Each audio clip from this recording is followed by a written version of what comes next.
আপনি এখানে কি করছিলেন? আমি এসেছিলাম একটা সন্দেহ থেকে, কিন্তু সেই সন্দেহ যে সত্যি হয়ে যাবে সেটা আমি ভাবতে পারিনি। কাকে সন্দেহ করেছিলেন? আপনার মামাকে। মামা রাতুল মামা। মম, সরোজিনী আজ কিছু লোকজনকে ফলো করে জাহানপুরের একটা কারখানার থেকে অ্যান্টিক জিনিস পাচার করতে দেখেছে। আর যাদেরকে দেখেছিল তারা আমাদের বাড়িতে সিকিউরিটির কাজ করছে।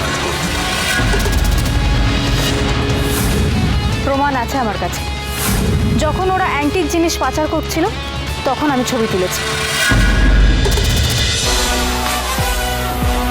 বুলেট সরোজিনী সোম থেকে রবি প্রতিদিন বিকেল 5:30টায় স্টার জলসায় ও জিও হটস্টারে।